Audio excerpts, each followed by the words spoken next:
आप सभी मित्रों को राधे राधे। प्रश्नों की कड़ी में प्रश्न कई पूछे जाते हैं और जिनका एक एक करके उत्तर देना हमारी जिम्मेदारी होती है। और कार्यक्रम आपके प्रश्न में सनातन धर्म सेवा कल्याण संस्थान द्वारा चलाए गए इस कार्यक्रम का उद्देश्य यही है कि हम सबके मन में हमारे धर्म शास्त्रों को लेकर के, हिंदू सनातन धर्म को लेकर के कई प्रश्न उठते हैं, सवाल उठते हैं और उन प्रश्नों का हमारी टीम ने उत्तर देने के हेतु ही, शास्त्र सम्मत उत्तर देने हेतु ही इस कार्यक्रम को आयोजित किया है। यदि आपके मन में भी प्रश्न होंगे तो अवश्य आप इस प्रश्न को आप हमारे कमेंट बॉक्स में टाइप करेंगे। तो आइए प्रश्नों कड़ी में सर्वप्रथम देखते हैं कि किनका नाम आया है। तो आप हैं श्री राजेश वर्मा जी, रहते हैं आप भिलाई छत्तीसगढ़ में। राजेश वर्मा जी, स्वागत है आपका। तो आपका प्रश्न जो है भागवत कथा से संबंधित है कि महाराज जी आप भागवत कथाओं में अक्सर सुनाते हैं। मैं आपके लाइव भागवत कथाओं को अक्सर देखता हूं टीवी पर और यूट्यूब के माध्यम से। तो मेरा प्रश्न यहाँ पर यह है कि जब हम भगवान कृष्ण के चरित्र को देखते हैं तो कहा जाता है कि वो मानव के रूप में अवतार लिए हैं, तो उन्होंने 16,108 विवाह क्यों किए हैं? देखिए, ये प्रश्न जो है तो बड़ी रोचक और कई लोगों के मन में आती भी है। तो राजेश वर्मा जी, इसका उत्तर देना अपना फर्ज समझता हूँ, क्योंकि भागवत कथाओं में अक्सर हम कहते हैं कि 16,108 विवाह हुए हैं और कई का प्रश्न तो आपसे भी एक कदम आगे रहता है। वो कहते हैं कि महाराज जी 16,108 विवाह जब भगवान किए हैं तो हम 2-4 क्यों नहीं कर सकते? अब इसका हास्यास्पद उत्तर तो ये हो सकता है कि जब एक में आप की गाड़ी इतनी धीमी पड़ जाती है तो 2-3 विवाह कीजिए, ऐसे कोई बात नहीं। प्राचीन काल में राजा लोग भी करते थे। पर जब इसका हम सटीक उत्तर देने की पारी आती है तो सुनिए कि देखिए, भगवान जो हैं श्री कृष्ण जी, भगवान विष्णु के 24 अवतारों में से परिपूर्णतम अवतार भगवान श्री कृष्ण ही हैं, जिन्होंने अक्सर शत्रु का दमन किया और ऐसे ऐसे कार्य किए जो एक मानव कर नहीं सकता।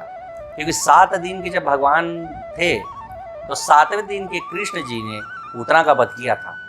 फिर तो तृणावर्त और शंखचूड और धेनुकासुर, वत्सासुर, प्रलंबासुर, अनेक राक्षसों का इन्होंने वध किया। और कई बार देखिए अपनी लीलाओं में कि भगवान ने अपनी कनिष्ठ उंगली पर गोवर्धन पर्वत को 7 दिनों तक उठाए रखा था, जो एक मानव के लिए संभव ही नहीं हो सकता। अब रही बात यूं कि भगवान ने विवाह क्यों किए, तो भगवान ने विवाह नहीं किए। ये जो 16,108 राजकन्याएं हैं, इन्होंने स्वयं भगवान को आकर के वर्ण किया था। रुक्मणी जी ने पत्र के माध्यम से कृष्ण जी से विवाह का निवेदन किया था, कथा में आप सुने भी थे। और सत्यभामा जी हैं, इनका विवाह उनके पिताश्री ने ही स्वयं जाकर के भगवान कृष्ण से तय किया था, पाणी ग्रहण स्वीकार करवाया था। जामवती जी का विवाह जब हुआ तो इनके पिताश्री जामवंत जी, इन्होंने ही अपनी पुत्री का विवाह भगवान कृष्ण के साथ स्वयं कराया, जो कि जामवती जी की भी इच्छा थी। और लक्ष्मणा जी, सत्या जी, इन्होंने स्वयंवर में भगवान कृष्ण को स्वयं से जाकर के इनको वरमाला पहनाई थी। कालिंदी जी की जब बात करते हैं तो कालिंदी जी ने तपस्या करके विष्णु वरेण्यम वरदम तपः, इन्होंने भगवान श्री कृष्ण को तपस्या करके पाया। तो 8 विवाह जो है ये भगवान के अष्टधा प्रकृति हैं। भगवान कृष्ण परिपूर्णतम अवतार हैं, तो अष्टधा प्रकृति में से रुक्मणी जी हैं महालक्ष्मी और सत्यभामा जी हैं धरती। आपके धरती को भी माता कहते हैं, हम सब कहते हैं माता, धरती माता का प्रणाम भी करते हैं। ये उन्हीं के रूप से ये आई थी सत्यभामा जी। जामवती जी हैं वन देवी और कालिंदी जी हैं नदी को भी हम माता के रूप में प्रणाम करते हैं। ये हो गया 8 विवाह, जिन्होंने स्वयं जाकर के भगवान कृष्ण को वर्ण किया, अपने पति के रूप में स्वीकार किया।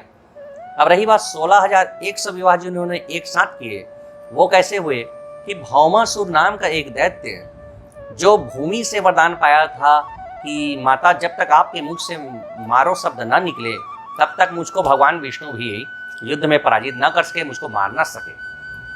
माता धरती ने उनको वरदान दिया तो इस वरदान का इन्होंने दुरुपयोग किया और अलग अलग जगहों से 16,100 राजकन्याओं को इन्होंने एक कारागार में बंदी बना दिया कि 21,000 की जब संख्या हो जाएगी तब मैं इनके साथ विवाह करूं। यह भौमासुर की इच्छा थी।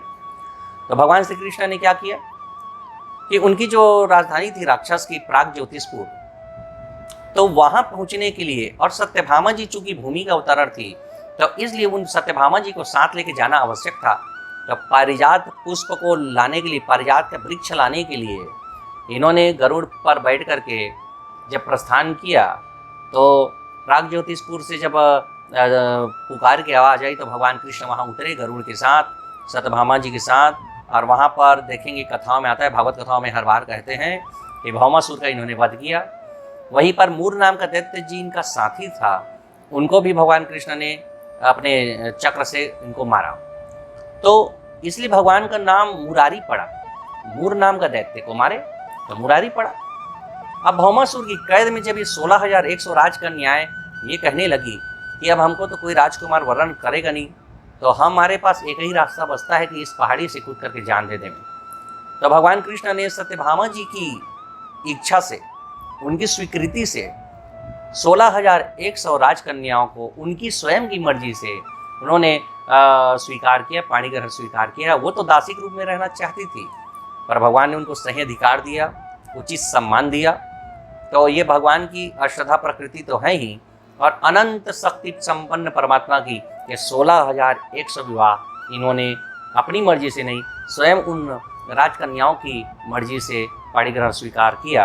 तो इसलिए आप और हम ये अवश्य जान सकते हैं और कह सकते हैं बड़े गर्व से कि परमात्मा ने कहीं भी किसी का भी अधिकार का अतिक्रमण कहीं पर नहीं किया है। वो भगवान कृष्ण का तो केवल एक ही उद्देश्य है कि सर्वधर्मान परित्यज्य मामेकं शरणं व्रज अहम सर्व पापेभ्यो मोक्षयिष्यामि वासुचा। तो और भी आपके मन में यदि कोई प्रश्न होंगे, और ऐसे भी दर्शक होंगे जिनके मन में दोबारा कोई प्रश्न उठता होगा, तो वो भी आप हमसे पूछ सकते हैं, जिसका शास्त्र सम्मत उचित उत्तर देने का प्रयत्न हमारी टीम के द्वारा किया जाएगा।